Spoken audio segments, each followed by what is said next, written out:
అనేకమైన శుభప్రదమైన గుణములు కలిగినది, గొప్ప దయగలిగినది సరస్వతీదేవి. నిరతదయాప్రదశీల వరదాప్రియ. లక్ష్మీదేవి అయితే వరదరాజస్వామి ఇల్లాలు అన్నాం. వరదాప్రియ. వరములను ఇవ్వడంలో ప్రియ, ఇష్టమైనది. ఇవ్వడం ఇష్టం. సరస్వతీదేవికి ఇవ్వడం ఇష్టం.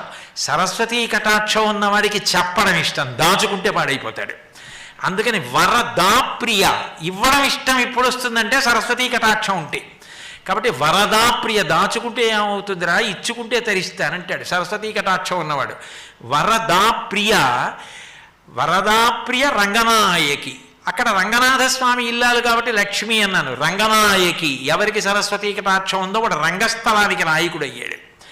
వేదికలు ఎక్కాలి అంటే సరస్వతీ కటాక్షం ఉండాలి. సరస్వతీ కటాక్షం ఉంది, బాగా పాడగలడు, వేదిక మీద కూర్చుంటాడు.